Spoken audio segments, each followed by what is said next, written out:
Hello aspirants. आज हम GS1 paper का रिव्यू करेंगे और देखेंगे कि पेपर इजी था या टफ था, और हम इम्पोर्टेंट लेसन्स भी इससे सीखेंगे कि जो भी एस्पायरेंट्स 2026 में अपना नेक्स्ट अटेम्प्ट देने वाले हैं, सो उनके लिए क्या इम्पोर्टेंट लेसन हम इस पेपर से सीख सकते हैं।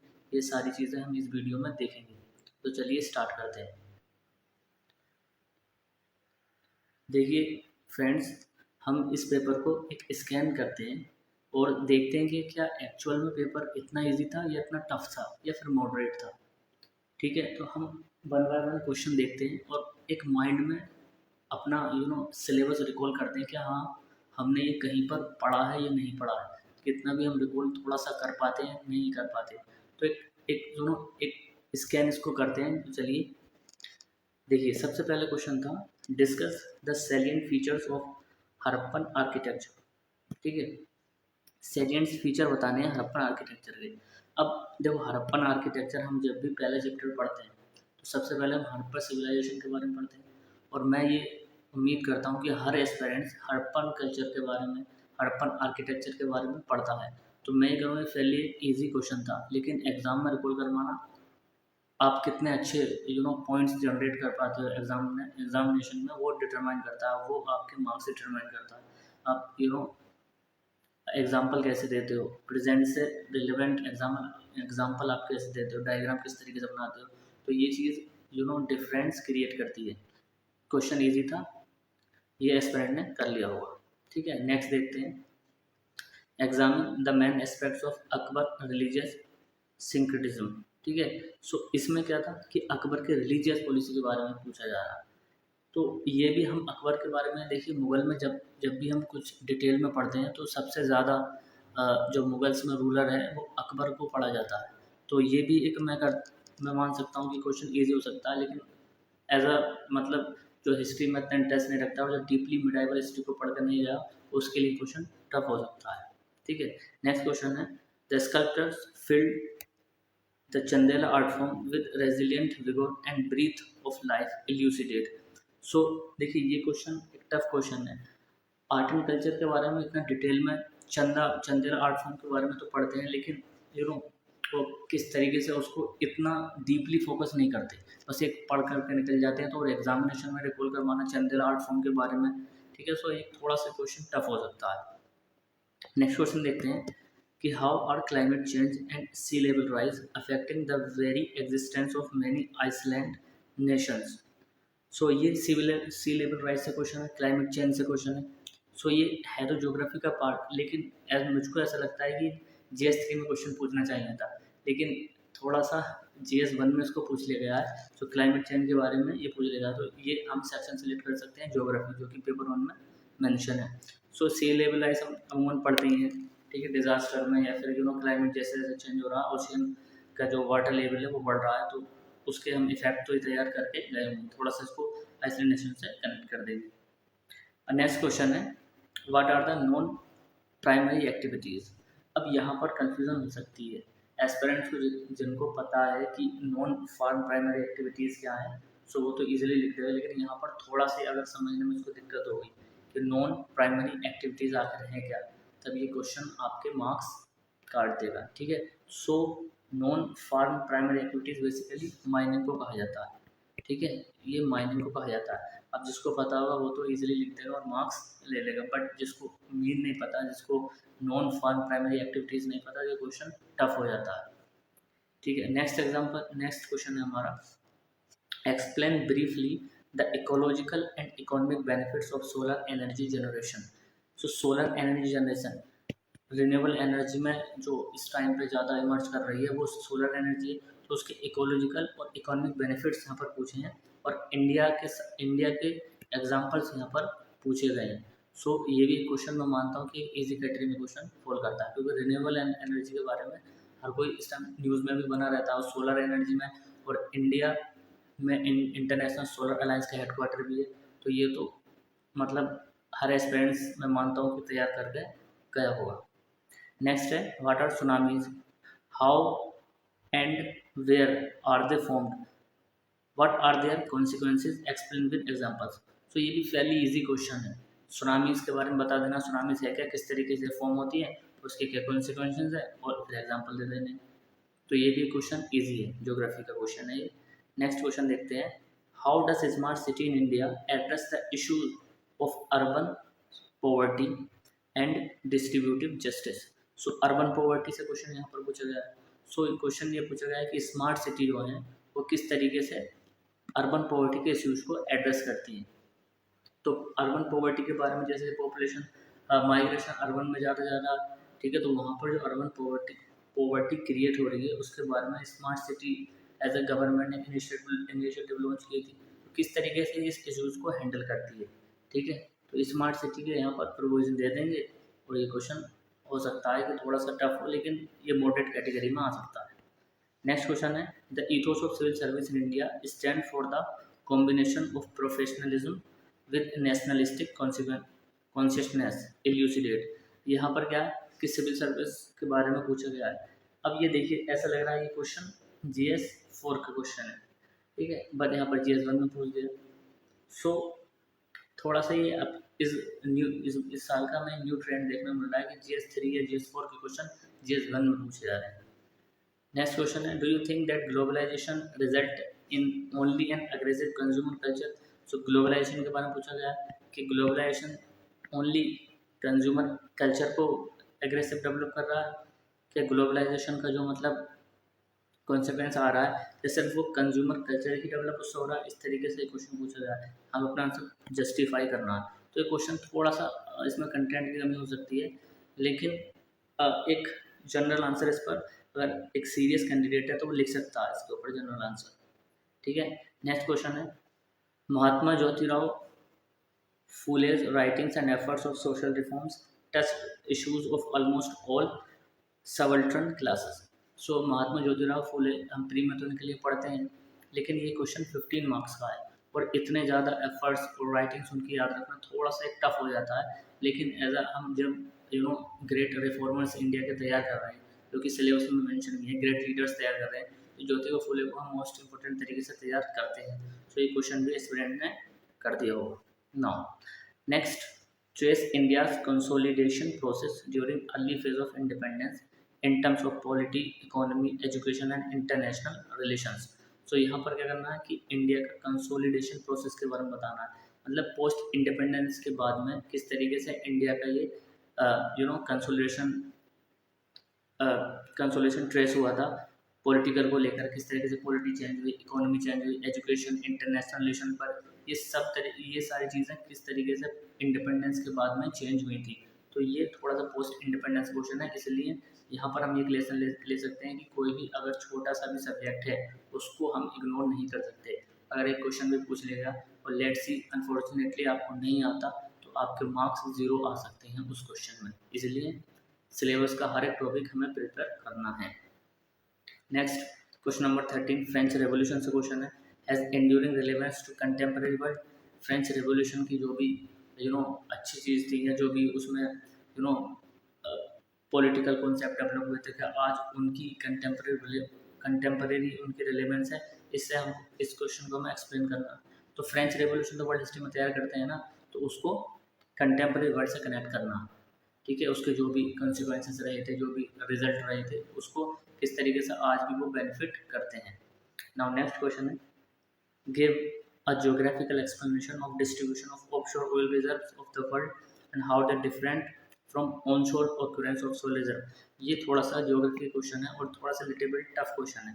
जो भी ज्योग्राफिकल ऑप्शनल के स्टूडेंट होंगे इस क्वेश्चन को इजीली लिख सकते हैं, बट जो students geography as a GS के परस्पेक्टिव से पढ़ते हैं, थोड़ा सा एक लिटिल बिट टफ ये क्वेश्चन हो सकता है। नाउ क्वेश्चन नंबर 15 देखते हैं, how can artificial intelligence and drones be effectively used along with GIS and RS techniques in locational and rural planning. अब देखिए फिर से ये क्वेश्चन लग रहा है GS 3 का है। सो इस बार का ट्रेंड ये देखने को मिल रहा है कि GS 3 के क्वेश्चन GS 1 में पूछे जा रहे हैं। ये 15 मार्क का क्वेश्चन है, हालांकि इस क्वेश्चन को एस्पेंड लिख सकते हैं, बट अगर एस्पेंड इस माइंड सेट से आ रहे हैं कि GS 1 उनको देना है और फिर एकदम GS 3 पे स्विच करना, थोड़ा सा डिफिकल्ट क्वेश्चन हो सकता है, ठीक है। सो इस क्वेश्चन में लेकिन ये क्वेश्चन भी हमारा लिखा जा सकता है इजली, क्योंकि करंट अफेयर्स में AI कितना चल रहा है आजकल, ठीक है, ड्रोन्स, ये टेक्निक्स। सो प्लानिंग में इनका हम किस तरीके से यूज़ कर सकते हैं, तो ये क्वेश्चन लिखा जा सकता था।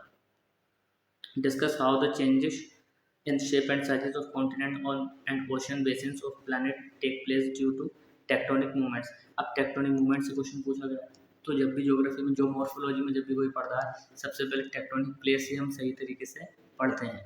सो ये भी क्वेश्चन ईजिली मैं कहूँगा कि ये लिखा जाता है, तो ईजी कैटेगरी में इस क्वेश्चन को रख सकते हैं। Discuss the distribution and density of population in the Ganga river basin with special reference to land, soil and water resources. अब देखिए ये क्वेश्चन भी क्या है, डेंसिटी ऑफ पॉपुलेशन से पूछा गया है, पॉपुलेशन का किस तरीके से गंगा रिवर बेसिन में डिस्ट्रीब्यूशन होता है, और यहाँ पर हमें रेफरेंस देनी है लैंड, सॉइल और वाटर रिसोर्स को लेकर के। तो एक क्वेश्चन यहाँ पर थोड़ा सा टफ बन जाता है, और इस क्वेश्चन को भी ज्योग्राफी ऑप्शनल के स्टूडेंट अच्छे तरीके से कर सकते हैं, क्योंकि वो ह्यूमन ज्योग्राफी में ये डेंसिटी ऑफ पॉपुलेशन इस क्वेश्चन को बेसिकली डिटेल में वो पढ़ते हैं। Now, how do you account for growing fast food industries given that they are increased health concern? मतलब कि हम जानते हैं कि ये जो फास्ट ग्रोइंग इंडस्ट्रीज हैं हेल्थ कंसर्न कर रही हैं, ठीक है, ये फास्ट फूड इंडस्ट्री जो है हेल्थ कंसर्न कर रही हैं, ये जानते हुए भी ये क्यों ग्रो कर रही हैं, इसका हमें विवरण देना है, ठीक है, ये क्वेश्चन ये था।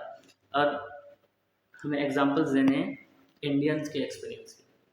तो ये थोड़ा सा क्वेश्चन ये बहुत ज़्यादा टफ है, ये टफ कैटेगरी में मैं रख सकता हूँ उसको, क्योंकि इंडिया के रिलेवेंस में हमें इसमें एग्जांपल देने हैं, और जनरल इम्पैक्ट ऑन हेल्थ तो हम लिख ही सकते हैं, लेकिन ये एग्जाम में सोचना ये बहुत एक टफ क्वेश्चन कैटेगरी में आ सकता है। नाउ सस्टेनेबल ग्रोथ से क्वेश्चन पूछा गया है, achieving sustainable growth with emphasis on environmental protection could come into conflict with poor people's needs in a country like India। So sustainable growth से related ये क्वेश्चन है, ठीक है।